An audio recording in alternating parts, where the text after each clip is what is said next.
What's going on, everybody? Happy Thursday. Yeah, it's Thursday. NBA Hardwood show that turned to a countdown show. We got 5 games today. I'm joined by JSU. I'm joined by Mangone. Fun 5-game slate, but man, we definitely have a lot of news we're waiting on.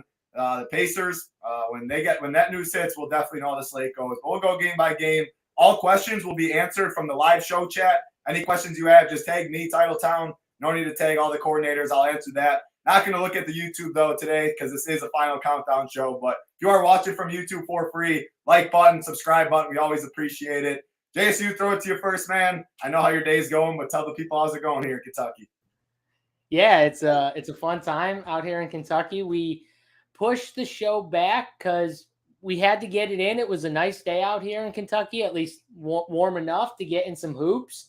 And we figured, screw it. We need to get these games in. Mangone had a rivalry match with Snyder. I can call it a rivalry. You guys played twice now. So it was a banging match.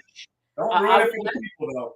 Yeah, well, I know quite a few people know. But we'll have a lot of people watching the show that maybe are tuning in and haven't seen it yet.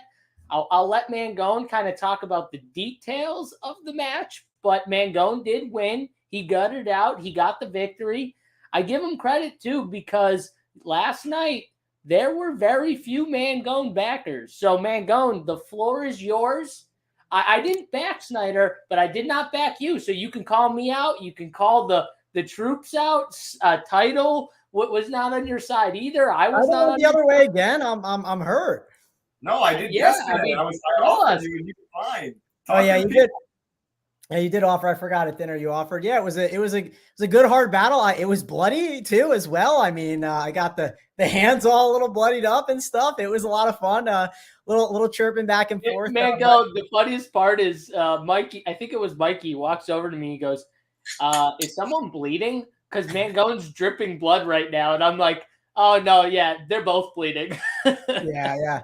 It was Snyder's ankle was banged up. I was banged up, but we had a fun time. It was a good game. I wish I would have played better, I'll admit, but hey, we grinded it out. The wins were strong, but hey, we had a fun game, got to collect, and excited to like I said afterwards, I'm exhausted, so I'm drinking tonight. I'll tell you that right now. So I'm excited to drink, watch some college basketball with the boys, and on top of that, some NBA winners. Right, I did the rundown earlier with spread.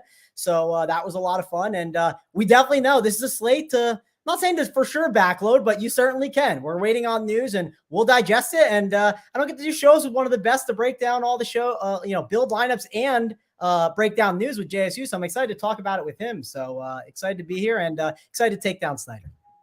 Absolutely, Mangone. It was a good battle. I don't know I know Rubio streamed. I think it was on his Twitter. You guys can correct me if I'm wrong, but pull it up on his Twitter, I believe.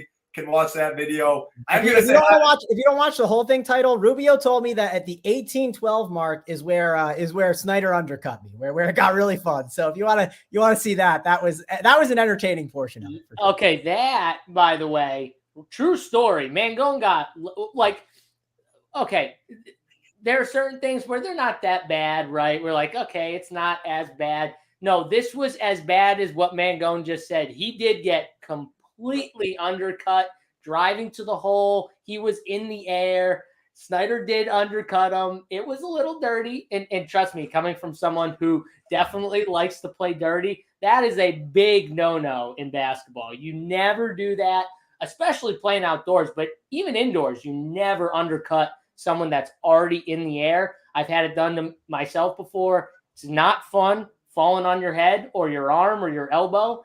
Mangone luckily fell on his elbow, because if he fell on his head, I think we would have been calling an ambulance. I'll tell you that right now. Basically, when I went up for the layup, right, I go up and I said, I saw him in the corner of my eye. I was like, there's no way he's undercutting me, right? Like, I just kind of said it to and then it happened. I was like, no, like, when you like fake to do something, like when someone goes for a jump shot and you like pretend like you're going to go at their knees or something, trying to get them to like buckle a little. Those are like, pro little basketball, like things that they do. He like didn't fake. He just went for it. So dirty move. Love Snyder, but I got to call him out. That was not okay. He doesn't play a lot of basketball though. So, it's just something, definitely shouldn't be doing in even a rivalry game, not even a friendly game, a rivalry game. Can't do that. No, so a couple people in chat, my volume, I don't know if it's, let me know. I try to do something with the mic. You guys can't hear me. You're just like, you're like echoing because of the room more so. I don't think your mic's that like bad. I think it's just more so the room is echoing. Otherwise, I could try and grab my AirPods and plug it in that way, but I think it probably is the room that's around. Let me know in Discord if I need to try and change it, but it probably, I mean, we're all in the same house. Yeah, we're all in different rooms. We're making it as best as we can, but hopefully you guys can hear me. Let me know in the chat. The one thing I would check, Titles, do you have a mic there? Tony it's the same mic that we always use. I would check the settings in StreamYard, go to audio, and just make sure it's on the correct one. It might be on the Apple one. That's the one thing I check. Yeah, it says mic default internal mic. Oh, yeah. I think it says built-in. Which one? You don't want the built-in. Yeah, I'll figure this out. Well, you're good. I'm good, Title. Jordan said I'm terrible. You don't sound terrible though, but it could be an echo too. Just echoing like it was earlier. Yeah, well, I'm hosting the show. These two will be talking more than me, but if you can understand me, that's all that matters. You're good, Title. You're good. I appreciate it, guys. I'm good. So we got 5 games.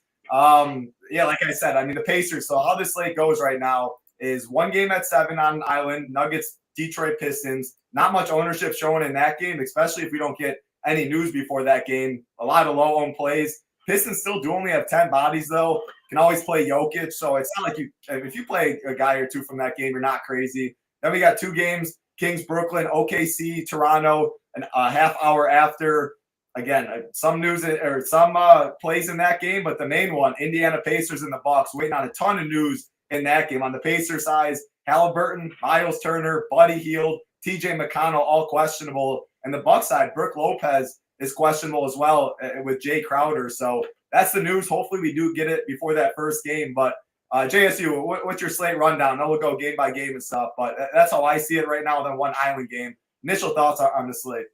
Yeah, just initial thoughts would be we definitely want that news, right? Because if Halliburton, TJ McConnell, Miles Turner, if they all play, it makes it a very different slate. And if none of them play, it makes it a very different, 2 different slates, depending on what the news is. I could even see like one of the guards playing and the other 2 not, because the way this team is constructed right now, they're down Duarte after last game, I think it was. They just don't have many guards. And they're also all priced up. So now we get all the guys that were cheap and we were playing for a couple slates. Now those guys' prices have been bumped for the most part. There's a few guys that are still pretty cheap, but for the most part, a lot of them got price bumps to where if Miles Turner and or Tyrese Halliburton were to be in, you might not need to play that many Pacers, But if all those dudes end up being out and they got 9 bodies or whatever it is, you definitely want to play some Pacers because all these guys are going to get minutes. So that would change the slate the way I'm kind of looking at it right now. But we need the news. And that game's at 8. There's 3 games out of a 5-game slate that locks before 8 o'clock. So hopefully we get this news before 7. My plan, at least on this slate as of now, is if we don't get the news before 7, I'm going to fade the 7 o'clock game. We did get news that Jaden Ivey is going to be in, but his minutes could be a little limited. I just don't think Detroit guys are as viable. Another team that's kind of similar to the Pacers where all those guys kind of got price bumps. So all those guys that we were playing for cheap, now they are 5K, right? 4,900, 6-7, Killian Hayes.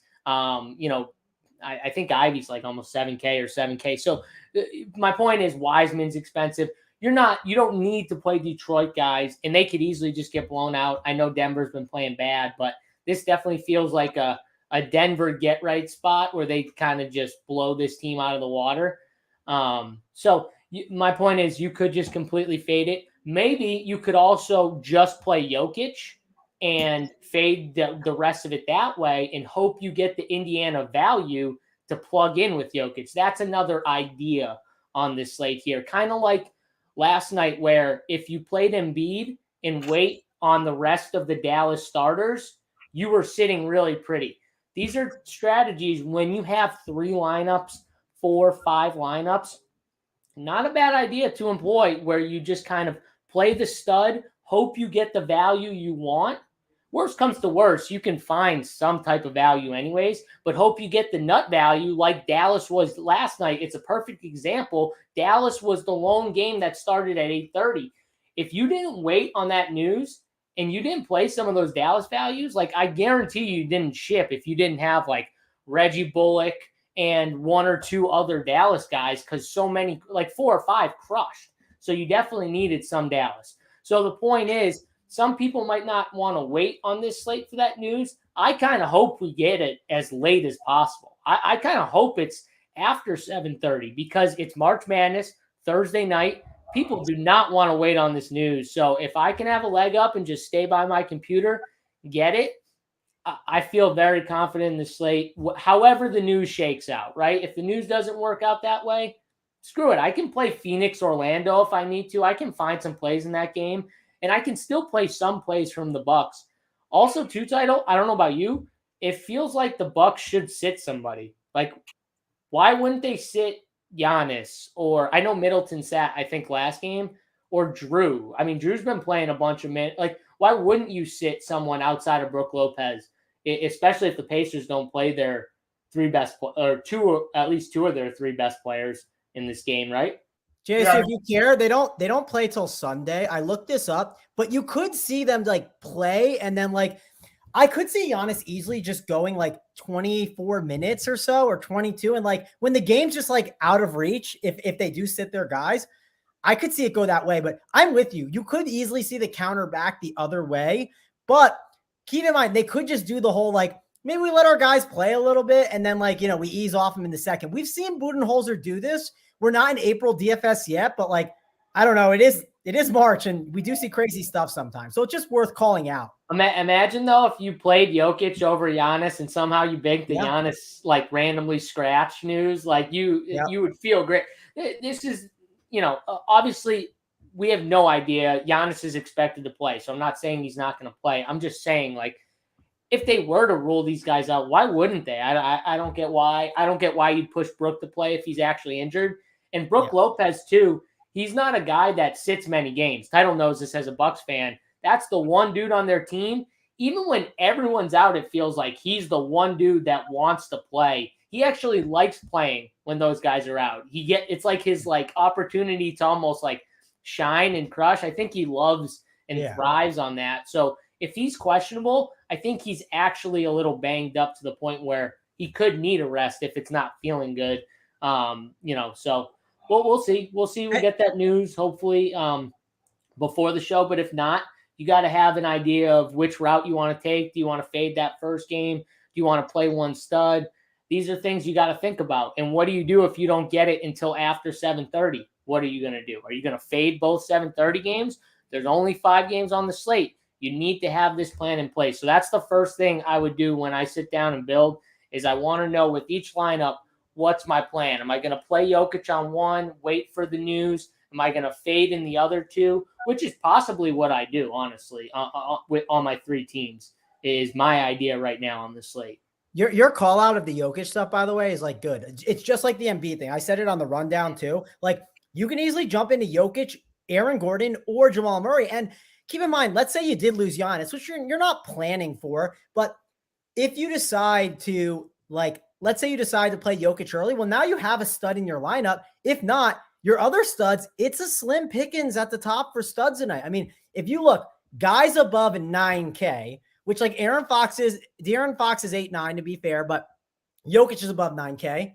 Giannis is above 9K. Sabonis, Booker, Halliburton, and SGA, which again, we might lose Halliburton. Also, some people might not be dying to play Devin Booker in that island game spot. Like, people might not want to play SGA because he's on OKC, and we know how they are. Like, it's just like not the greatest spot for that. By the way, as you say, Brook Lopez is out. We just got that news. Yeah. So when he's questionable, I'm just saying that man is not questionable very often.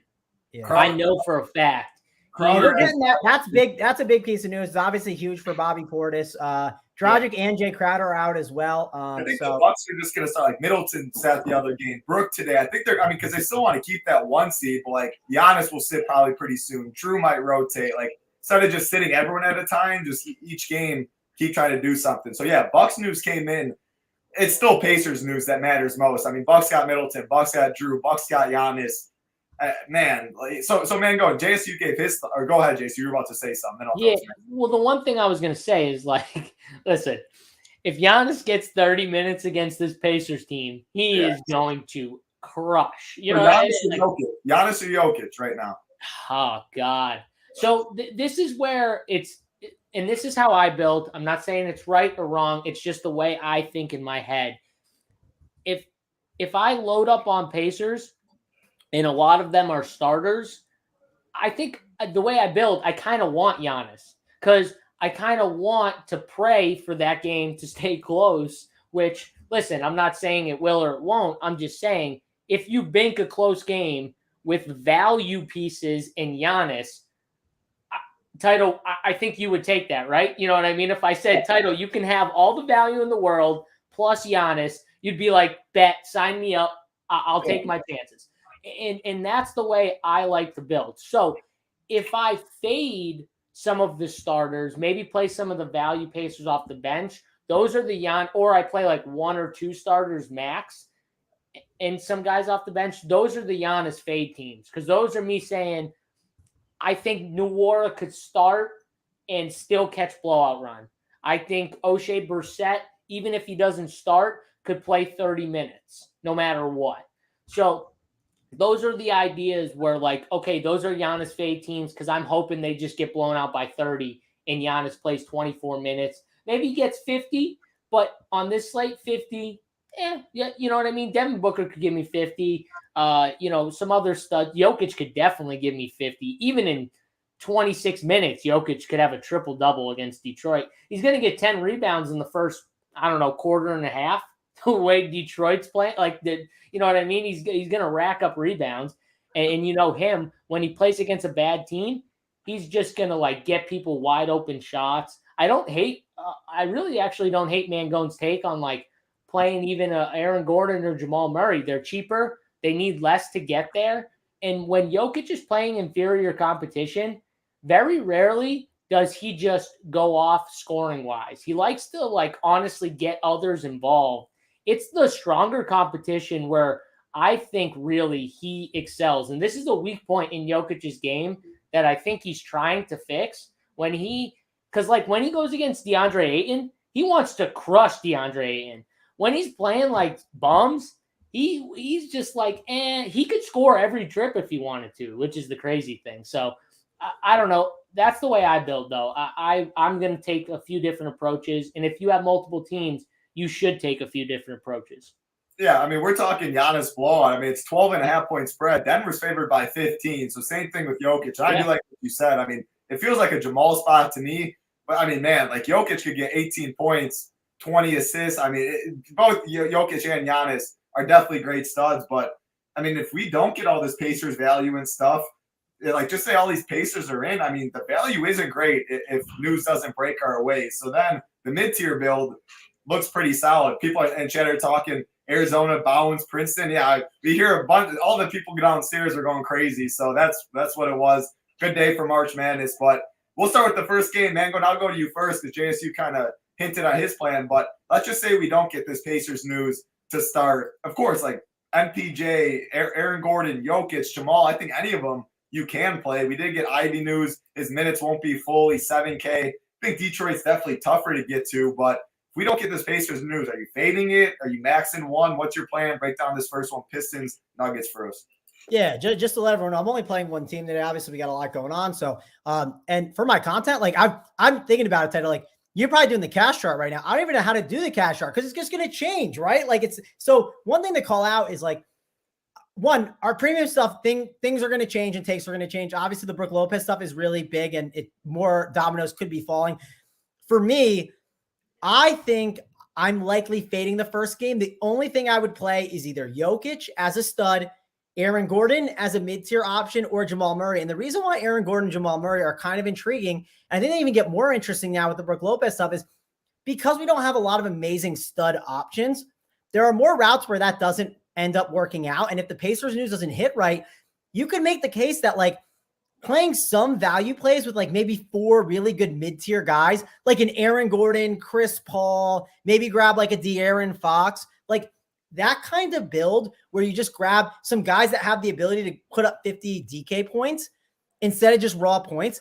That might be really, really interesting. So I think overall, this is definitely going to be a spot where I have to consider Aaron Gordon, Jamal Murray, and Jokic for the reasons I mentioned. And that's it. I'm not playing any Pistons. We know how this works.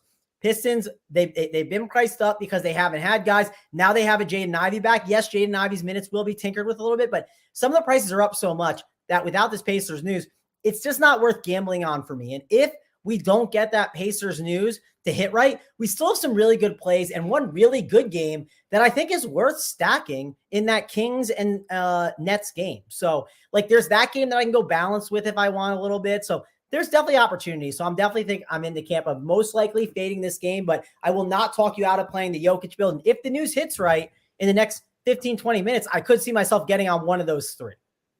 For sure. JSU, you kind of hinted at it, but you got 3 teams. Are you going to get to any nuggets on them? Are you fading the Pistons completely? Again, this is assuming we don't get Pacers news.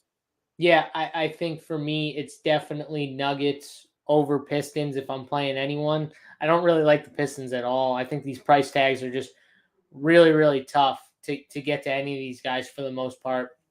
And with Ivy back, even if he's limited, like let's just say he only plays like 24, 25 minutes, even that's going to eat into all these other guys just a little bit to where it's going to hurt them and it's going to hurt their upside. So I don't like that. I don't like any of these prices. I'm going to fade it for sure. The Denver side is definitely more interesting because the one thing that Mangone said for sure that I agree with is what if you don't get this value in the mid-tier route opens up for sure. That's the Jamal or Aaron Gordon team, right, Mangone? That's one of those guys maybe being in the winner where in a blowout they get you even 40.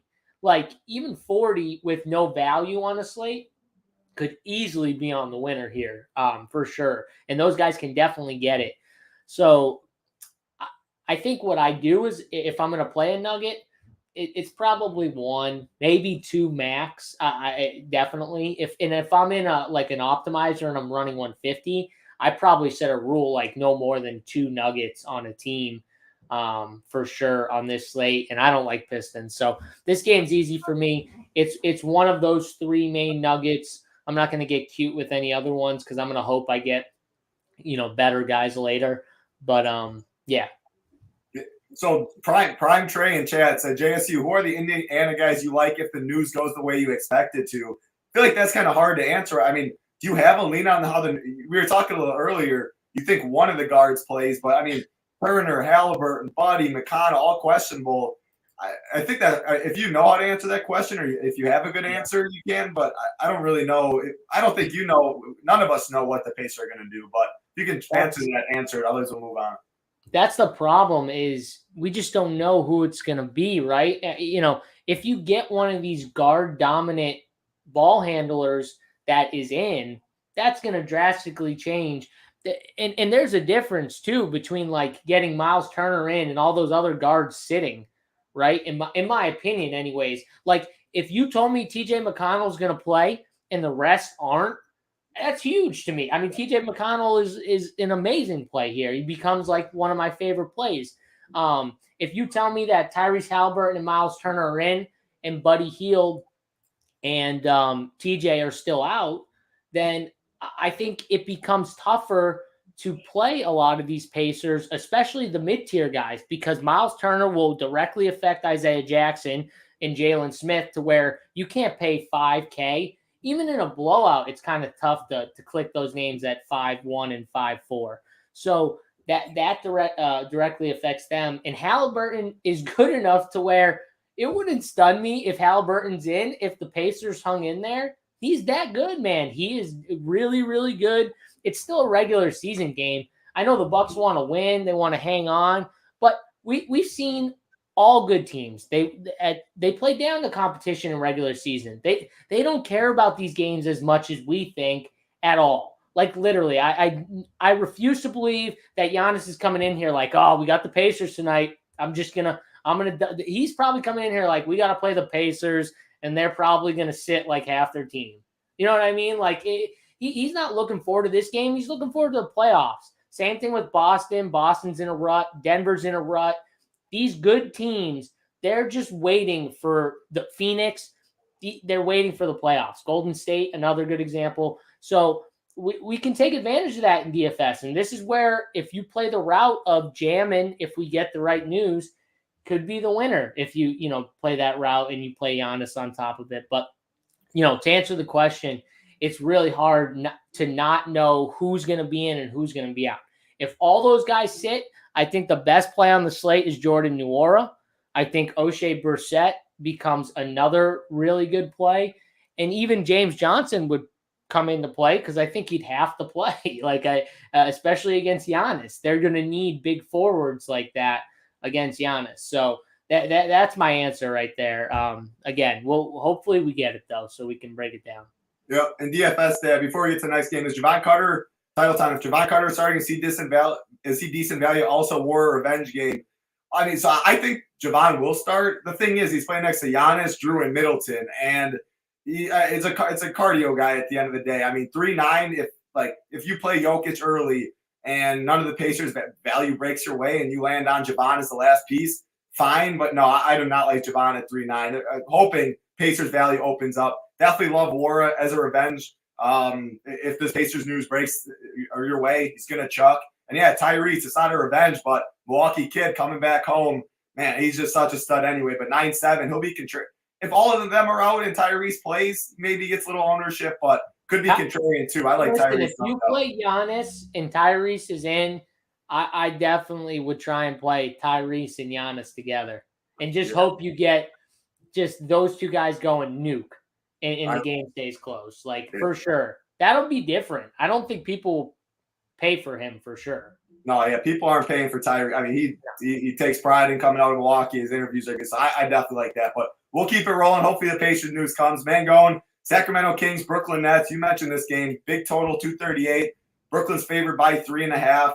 I mean, yeah, if we don't get Pacers, if all the Pacers were in and we knew that right now, I mean, I think this game people load up on in the mid-tier build is where people go. So break down this game for us.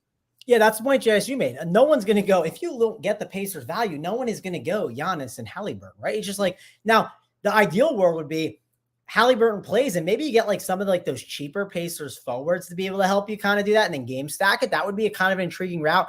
Again, we're spitballing here. We have no idea what's going to happen. I mean, that's one of the frustrating things. So I don't want to talk in circles forever about it, but it's just that's where we're at. We're stuck in that kind of scenario. But this Kings game is definitely one that I'm interested in. And the good news is this game is at the 30 mark, right? I think it's it's not at the 8 o'clock mark. So, but the bad news is this is what could happen is if you get the Pacers news and it falls a certain way, you might not have starting lineup. So you can't make all the decisions. So that's a big factor. I like some of these options. For instance, I like Aaron Gordon a little bit today, but I'll probably just play Cam Johnson instead of him, right? Similar plays. It gives me a little bit more time. That 30 minutes is worth it. So that's kind of one thing I thought about. Mikal Bridges, keep in mind, he's only shooting guard eligible. So that could really impact stuff. Because for instance, if Nembhard ends up being a stone lock, well, that's one spot that maybe Mikal Bridges doesn't land on. Yes, you can put him at guard and utility. But that's another factor to think through. So there's all these different moving parts that matter when it comes to this game. But in general, this is a game that I am considering targeting. I think it's a really good one. I think it's a good way to get exposure to. If I could pick a game, the game stack right now, it would probably be this game and try to find a way to make it different. I don't think people are grabbing De'Aaron Fox. I think De'Aaron Fox is a great pivot at the top if you want as a guard. Yes, they're coming off of the back-to-back, which is slightly concerning, but I think the beam will be lit tonight. I think they'll be fine. So overall, I think this is a good game that I want to target. I think De'Aaron Fox is really good. Sabonis, I like them. I more so prefer some of the cheaper options on the Nets.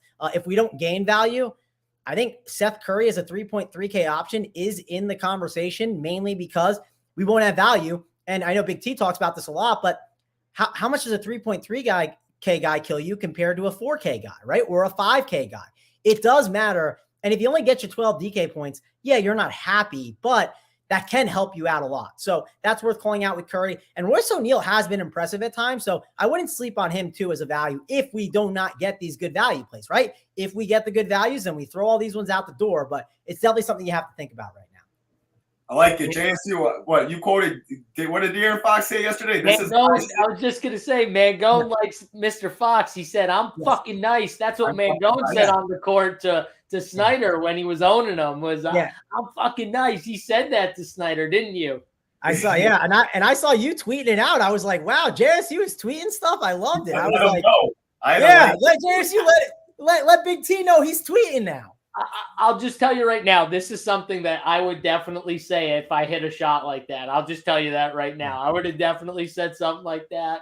I might have been screaming at the person guarding me too, but he turned around. He was nice. He turned around and said it. Yeah, he did. He let him know. I mean, this should be a good game. I mean, Halliburton out, so we were getting the dominoes are falling. Here we go. Here comes the news. He's in the 4-1-4. We don't get Halliburton, so Hallie's out at least 3 games. Tank season. 3 games. All right, so that's so if he's out 3 games, these other dominoes are falling, right? Like Miles Turner probably out. Like it makes no sense. If you just said Halliburton out 3 games, why on earth are you playing any of these other guys? Like, so I'm assuming the value's opening up. It feels like Buddy Miles out. To me. I agree. McConnell, I'm not sure, but McConnell, I feel like Miles Turner will play. Miles why is he playing? Buddy will play. That's why I just kept my mouth shut because I knew it was coming. It doesn't make any sense, Taylor. It makes no sense. They will play too. So Halliburton is the only one out. I mean, the thing is, if anyone was out that changed a lot, it was obviously Halliburton. He is the guy. So, I mean, Pacers are – you can't – I don't think you can ignore – like, what, Nembhard 6K. He's getting up there a little. He's getting up there. Buddy's minutes at 6'4". JSU, what is this news right away? Your initial thoughts on it? So honestly, this is why you wait for news, because I actually didn't think if Halliburton was out that 1 or 2. I did think one of them played. I told Title this. I was for sure one of those guards played. Like I was 100 because they have no guards. They literally have no friggin' guards. They need guards. So I was very certain one guard would play. I figured if Halliburton was out, probably Miles Turner would be out. That was my assumption here. But now that we've got the news, Miles Turner's in, Buddy Hield's in, TJ's in. I don't know about you guys, but like I feel like TJ becomes a really good play at that price tag. $1,000 cheaper than Nembhard. I think he'll get owned like it. I think Buddy's a good play. I like shooters against Milwaukee. I like 3-point shooters definitely against Milwaukee. And the fact that he had a bad game last time out, or the last like 2 times, really, he hasn't been that great. I think might keep people off of him at 6'4". He's back down. He was 7-1 last game. That was another tough thing. He was 7-1. So for me, this news changed it. I really like Buddy Hield. I really like TJ McConnell. I think I'm still going to like Nwora because I still think they need someone like him scoring. I still think they need like some type of scoring punch off the bench. And if it does blow out, he's kind of the one I still feel like gets run. Right, guys? It's a revenge game too, so you got that going for you. He's gonna chuck. He always chucks. Yeah, and trust me, I mean, he was on the Bucks for a while. I'm sure he feels like he was good enough to play more too. That's the other thing with him. I mean, he definitely would want to shove it into Bud. There's no doubt about it. So, I mean, listen, that's the way I see it. I think those are 3 really good plays. Now, who they start is interesting. So, Miles probably starts, Buddy, Aaron Nesmith, Nembhard, and then that 5th starter, I would assume is TJ McConnell, but you don't really want to start that small against the Bucks. So it'll be interesting. Isn't it George Hill just for like the spot start, right? And then Nembhard. They really might.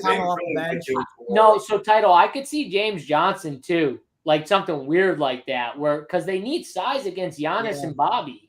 Nembhard at the 1, Buddy at the 2, Nesmith or James Johnson 3 or Nesmith 3, and then 2, 4, and then Turner 5. Yeah. I could see something weird like that, or Brissett. And it could be Nwora too. They need Nwora. I feel like they like him off the bench is my only thing. But it doesn't matter to me. Whether he starts or not is irrelevant. I think he's a great play. If he starts, he's a better play. in my opinion, obviously, but I still think he's pretty good play either way. So, right, so we got, so we're not waiting on, the only news we're waiting on is, I mean, we're not waiting on anything. nope. So JSU, now that we got this news, we're waiting on starters, obviously. We talked about the first game, Denver and the Pistons, but do what you usually do on the Up to Lock show. If you're not a premium member, usually we throw it to JSU pretty early. He gives his whole slate breakdown, his whole slate review. You got 4 games, as I said. We already talked Nuggets, Pistons. If anything with this news changes, how you're going to approach the game, talk about it, but then break down these next 4 games now that we're really only waiting on starting lineups. Well, with those guys in, I think it brings back the viability of the mid-tier route a little bit more with some of the mid-tier plays that opened up from Indiana. And then so for me, this opens up a Jamal route or an Aaron Gordon route a little more than a Jokic route, right? And those are the routes I actually love. I love the mid-tier routes. I've had some big nights with the mid-tier routes. They're definitely my preferred. So that's what I'm doing. That's the way I'm kind of shifting, is instead of, even though I like Jokic and I've got no issue if you want to play Jokic, but I think I might play like an Aaron or Jamal on a team and add them with the Indiana mid-tier guys and kind of see how my team shakes out from there. Mangone got to talk about the Sacramento-Brooklyn game. I didn't get to yet, but I think Spencer Dinwiddie's a great play. He's been balling. He's been crushing lately. I've been betting his double prop for the last few games, just absolutely crushing. He has the ball in his hands. He has the ball in his hands a ton. I love the rotation too with his minutes. He gets to play that whole first and third quarter, which is like my favorite, because as a basketball player, when you have the ball in your hands that much and you get to play that whole quarter, you just get so much time to get into a rhythm. He has games where he has bad first quarters, but he still has a decent line, even when he's missing jump shots, because he just has that whole first quarter. It gives him a chance to get into a rhythm. When you pull a basketball player off the court after 4 or 6 minutes, and then you sit him for 4, that's what drives me nuts about De'Aaron Fox's run. It's not very he doesn't get that full quarter all the time. They give it to Sabonis a lot more, where they give him that longer stretch run, and then he comes back in. Kind of drives me nuts for a guy like Fox. But, that's why I love Dinwiddie. I think Bridges is also a good play too. I got no problem with Mikal if you want to go there at 8-3. And then after that, other mid-tier guys, Cam Johnson's run just drives me insane. Last game, I was bitching about it too. I remember. I think I was bitching to AP about it. How I'm I can't play Cam Johnson. They just don't give him 35 to 38 minutes like he should be getting. I went to the Denver game. I watched the whole game. I'm looking at him on the bench, and I'm just why isn't he in this game right now? It's a close game. Denver's making a run. They're not putting his ass back in there. And there was no reason why they wouldn't. They wanted Joe Harris. They put Joe Harris and Steph and all that. Yeah, but to me, it just drove me insane. He played 29 minutes. He was good too, in my opinion. When I watched, he was good. There was no reason. And then against OKC, plays 39 minutes. After I say he's a terrible play because he's not getting the run, he gets the full run, gets 39 minutes. So I think he's fine. Nick Claxton finally got big run. He's fine at 66. Really, these mid-tier guys are definitely who I'm scooping up with this news here in my plan. And then from the Sacramento side, it's the way I always look at Sacramento, really, which is I feel like Fox and Sabonis are the main 2 plays. They got Trey Lyles back, so I think that hurts Keegan Murray's upside a little bit more. You could try and play one of those 2 guys. They're still somewhat cheap if you wanted to. But for me, it's definitely going to be one of Fox or Sabonis. I can't play anyone else. So it makes it kind of easy when Sacramento's fully healthy. It's just one of the studs for me if I get there, and that's it. I like it. We got a couple questions, and Mangone, I'll go to you. I'll go to you quick in these, Mangone. Buddy, Cam Johnson, or Fultz? Actually, no, he has. Well, so I'll go to this JSU. He tagged JSU. Then I'll go Buddy, Cam Johnson, or Fultz, JSU. Buddy, Cam Johnson, or Fultz. So I like Buddy the most, But here's the thing. In my buddy builds, I want like 2 to 3 starters for sure from the Pacers. And then I probably play a run back from Milwaukee. And again, it's just my style of building. I want like 2 to 3 starters in a buddy build. Maybe I play one Pacer off the bench. You could have 4 or 5. I mean, like, it's up to you on how you want to finish that out. And then I definitely play a Milwaukee guy. Because when you play buddy, you're pretty much saying, I'm playing buddy. I want that 38 minutes of run. Like, I want that full 35. You're paying 6-4 for buddy. Same thing with Miles Turner. If you click Miles Turner on this slate, you are clicking Miles Turner saying this game's staying close. I want Miles Turner. I want Buddy Hield. I want TJ McConnell. I want this game staying close. I want Bobby Portis or Giannis or like somebody like that to kind of bring it back. So that's the way I look at it. Definitely Buddy for me though.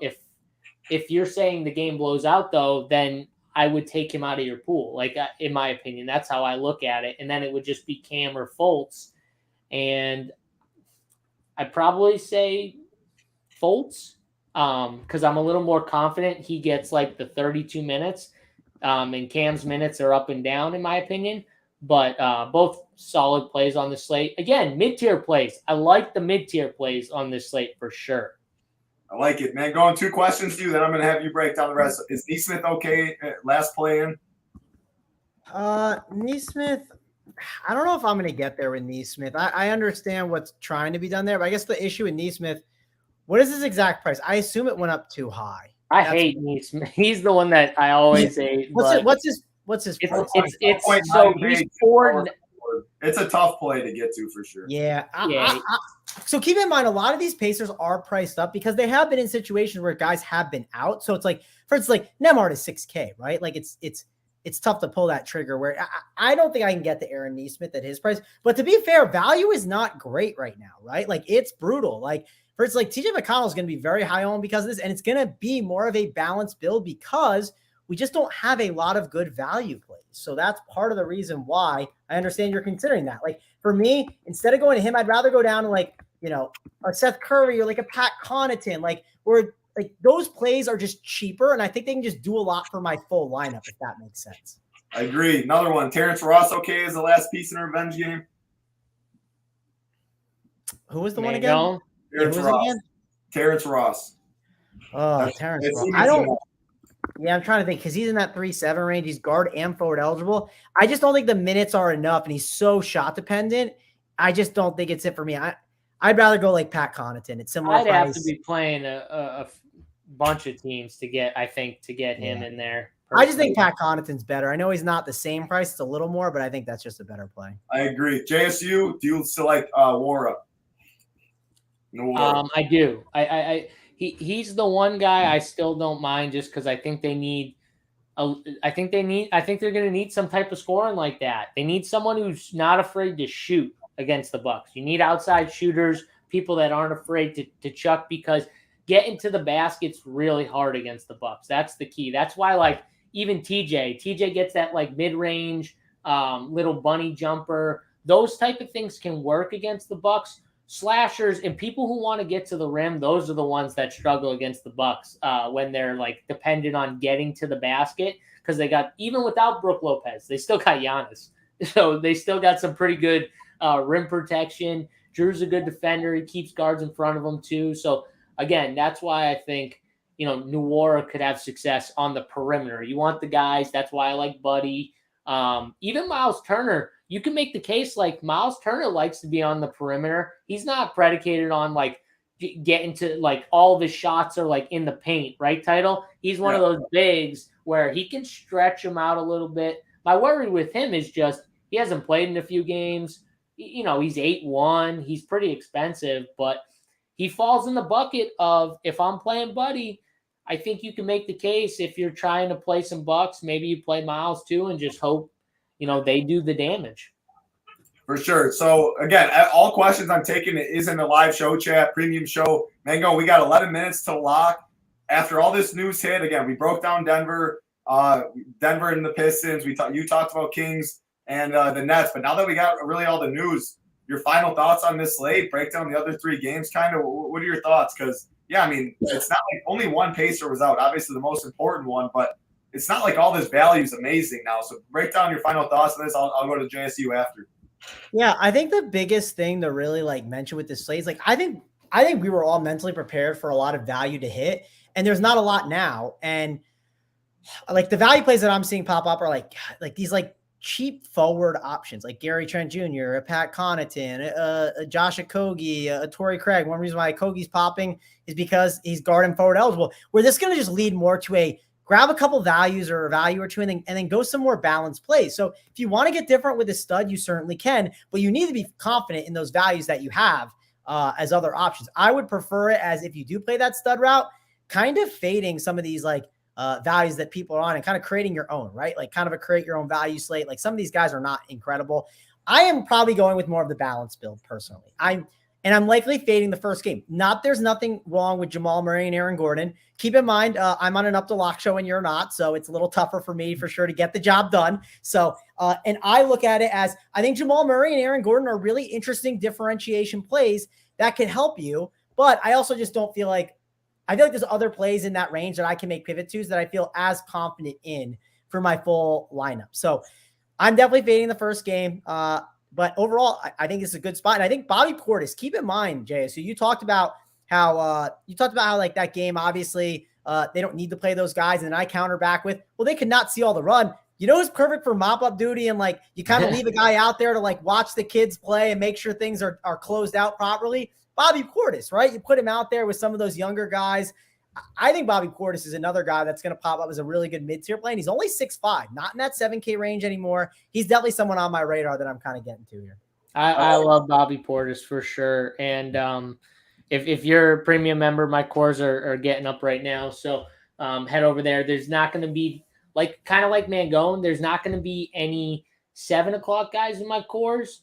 The guys that are, for me at least, they're viable. I've already talked about them. It's more the mid-tier guys. Like on FanDuel, I pulled up my FanDuel team, and Aaron Gordon at what is he 6'7"? Like he's definitely viable at power forward. He's not going to be in my cores, but he is definitely a viable forward if you want to go there, in my opinion, on this slate.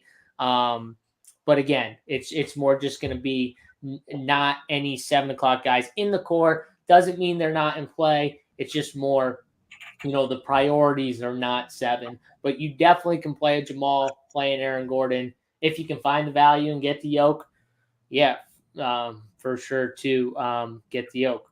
I got a couple questions. Another thing to call out, title, just real quick. Like the Suns have value in like Torrey Craig and Josh Okogie. And like they're a good place and all, but you never know when news hits and that messes things up or maybe opens things up. But those are some values that are kind of opening up in the mid-tier that you can make a case for a little bit that we should probably mention. Like Okogie's 5K, but we don't have value, right? And that's why that balance build makes sense. Or Torrey Craig at 3.8 certainly could play a bit for sure. So that's something else to call out. And if you are looking for some values, I really do think some of these like Nets values, if you want to do that game stack, like you like Spencer Dinwiddie, I think JSU has a great call with Spencer Dinwiddie being a good play. Like maybe load the boat on that game, mix in like a Harrison Barnes at 5K. I know it's not pretty. Mix in like a Royce O'Neal or Seth Curry, and then like kind of game stack it, like, with 4 or 5 guys. I don't think that's a bad approach at all. So that's another thing to think about. And that's something I'm going to work on when we kind of get off the show here.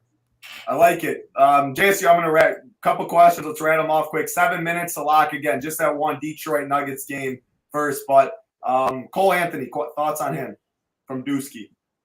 So Cole Anthony, that actually, I think he becomes a little bit of a better play if I just want to make sure this. So Gary Harris is still questionable. It's like one of the few players that are still questionable on this slate. If Gary Harris is out, I do think Cole Anthony becomes a better play. Now, he is 5'4", so you are paying a premium if Gary Harris is in my opinion, because the minutes definitely aren't as secure if Gary Harris is in. But if he's out, I do think Cole Anthony gets more secure in his minutes and would be more in play. That for me is not going to be a guy on 3 lineups I'm probably going to consider unless somehow I fall on the news and have a spot available to like 2v2 him in or something like that. You know what I mean? So Gary Harris is in. I got no interest really. Gary Harris is out. I would have interest. It's just more, do I have an opportunity to fit a guard like Cole Anthony in my lineup? I like it. 2 questions. Or 3 questions, JSU. Let's do it quick. 5 minutes. Any interest in Dorian Finney-Smith as the last piece on DK? He's not a guy that I very rarely play personally. I do think with the value lacking, you're probably falling and needing some type of value like him. He's going to play minutes. He's going to be out there for sure. I think he's in play is more my answer to that question. Do I love him? JSU, I'll call this out. I like him a lot, JSU. And the reason why is I think of sometimes certain players, what games do you want to play them in? And like Dorian Finney-Smith, do I want to play him in the slow, grinded out game? No, I need possessions, right? At least he's playing the Kings and you're getting possessions. And it can get sloppy when it's a up-pace, fast game. So that's one argument for him that I'll at least make. Those are the guys that like I very rarely play. The minutes guys that just they soak up no usage, right? They kind of stand in the corner a lot, you know what I mean? But on a slate like this is why I say he's in play, is just because he's $4,800 and the value isn't as good. So I get what you're saying. I like the idea of the game environment on this slate specifically and the price tag. I just, again, those are the players where like you pray they get you like 28. Like, give me 29. Give me like, please. You want it in the game stack, I think, JSU, right? Like when you kind of like go and like when I talked about playing Dinwiddie and like Barnes and maybe like that's when you want a game stack and to hope the game just kind of nukes and it's like 128 to 125, right? Maybe you're right, Mangone. I'm not playing him as a one-off is the point. Yeah. I wanted to call that out because I didn't know what his build was, but that's just an important point, I think. And he fits with like these guys fit with Dinwiddie because Dinwiddie's a playmaker. Yep. He's not as much of a scorer as much. Mikal Bridges is a scorer on this team. Dinwiddie is a playmaker. He wants to make plays. If I was teams, I would make Dinwiddie score. He doesn't want to score as much. He wants to make plays. JSU, it sounds like you got to do your last core spot, so I'm going to go to Mangone for a couple questions. Yeah. Fox or Fred VanVleet? Mangone. Okay, am I on mute? Can you hear me? I can hear you. I didn't put myself on mute. Fox or Fred VanVleet? I'm on Team Fox tonight. One thing we talked about on the rundown, if you care, little narrative. Fred VanVleet has that ref that he basically talked trash about tonight. So I don't know if that's going to end well, but again, it's a narrative. It's not anything massive, but I just think Fox in this environment is just, it's a 6 spot, right? I think it's going to be an up and down pace game. And another thing to talk about is the Fox are kind of like the Knicks of the West, where like they're playing their guys minutes and they're grinding out every game. Like they are trying to win the division. The Kings haven't won a game in so long. So I love kind of targeting those teams. Kind of like we've talked about yesterday, Joel Embiid, how he's like in an MVP race, right? Like these kind of guys that are definitely grinding, they're going to get the minutes. I just love them in that spot. Not to say Fred VanVleet's not, but I love that about Fox for sure. Jalen Williams is the last piece. Not for me. I just think with SGA back, I don't need to, but I could see it getting there. Like if it's a last piece and you have a strong conviction on it, I don't want to talk you off, right? It's just not something I'm probably doing today. I think there's other guys in that range that I'm already going to go to, but not for me personally. And then Kevin Huerter, yes, JSU, but it sounds like in a game stack, if you're game stacking it, Kevin Huerter could fit in there, but not as a one-off. It sounds like the consensus was. That's especially with their whole team healthy, right? Mangone, Kevin Huerter's kind of not. I mean, he's boomer bust. That's the thing. You have to understand he could go for the 15 on you, and you totally understand it. So, I am Team Kevin Huerter, though. I will say, done a complete 180, 360, whatever you call it. I am too. I think Bridges might chase him around all night though, because I think they might just leave Dinwiddie to have to like deal with like not Dinwiddie. They might leave Fox with Dinwiddie. That way, like I would have Bridges on Fox. I just don't know if he can keep up with his speed is the problem. I know he's a great defender, but Fox is quick. Sometimes you kind of just like let the guy get his. Not quick. Dinwiddie is definitely not quick. It's fair. I could be wrong on it. We talked a little bit on the rundown, but I don't think it's a crazy idea just to like be like, okay, Fox can get his, and then like maybe in like the fourth you switch Bridges on, like really for the closeout when Fox. Dinwiddie is not quick. He's more deceptive, Mangone. I think is a better way to. Well, the thing we called out was Fox is so quick that if you are going to cover him, you need that hedge with the big anyways, right? So like that's why we thought. But again, I don't think it's that big. Though either way, that game is such a great pace up game that I kind of want to target for sure. All right, we'll take a couple more questions live show chat. When we get caught up, we're done. But if you have any last questions, drop them in here. Again, starting lineups will be in Discord answering. Donnie says, is Royce O'Neal in play or JSU? I put Royce O'Neal in the same bucket. I put Dorian Finney-Smith in. Is he in play? Yeah, he's in play. Am I going to play him on this slate? Probably not. He also did lose run because they gave Cam and Nick Claxton more run last game against OKC. So this is where the minutes can fluctuate with some of those guys like Cam, Claxton, Royce, DFS even. Because like Royce got 17 last game, 29 against Denver. And those minutes definitely affected Cam's, I think, and it affected Claxton. Because sometimes they like to go small. They have so many forwards too that maybe sometimes they can go like the no center route. And against Brooklyn, when Sabonis isn't on the floor, you could definitely go that route where you just have all like forwards and stuff in play. So yeah, is he in play? Yes. Am I playing him? Probably not. Got two for you, Mangone, Jakob Poeltl and Jalen Williams, or Miles Turner and Cam Johnson. Probably Miles and Cam. Miles definitely very contrarian, and I like Cam for sure. But I do like Jakob Poeltl a lot today. He's one of those guys in like the balance build I'm kind of considering for sure. We didn't talk a lot about Orlando and Phoenix, but I do think like you could play a 100% like a DeAndre Ayton as a last piece could fit my build, or a Chris Paul, someone like that could kind of finish out my build at the end of the night. So. They're not like premium plays, I don't think, but I don't think they're terrible plays, honestly, to like late night hammer, play one of those Phoenix guys. And then, you don't have to bring it back, but you could, try to, if you wanted to. I'm not a big fan of Orlando though, just in general. They're like a team I've honestly tried to fade almost this entire year. Mangone, Ingles, or Gary Trent? I would say Gary Trent, I think. I'm not a big Gary Trent guy, but everyone has a price, right? 4-3 is not bad. And I think at that small forward spot, small forward seems a little rough today for sure. I like it. And the last question, DFS Daddy said, K Falcon percent is core. Do I like it? Yeah, I mean, I'm always a huge O'Shea Brissett guy. If you remember months ago on this show, I'm like, man, get this guy minutes. I don't know what you're doing. K Falcon, I'll never say no. He always has leans, strong leans. If he gets one start title. If he starts, I absolutely love him. He'd become chalk. Even off the bench, yeah, I mean, I think he plays 25 minutes. So, yeah, and he's going to be contrarian. So, I'm a sucker for O'Shea Brissett. If he starts, though, he will be on the cast chart. He will probably be very popular. But, yeah, I definitely like the O'Shea Brissett call. We'll be in the NBA chat when starting lineups hit. If anything changes, we appreciate all of you hanging out with us. Again, we'll have a show tomorrow. 2 games lock at 7:30. 1 game at 8, and then an island game at 9. Appreciate all of you hanging out with us. Good luck to everybody tonight, though. We'll be in the NBA Discord if you have any questions. For JSU, Mangone, I'm Titletown. Good luck, everybody.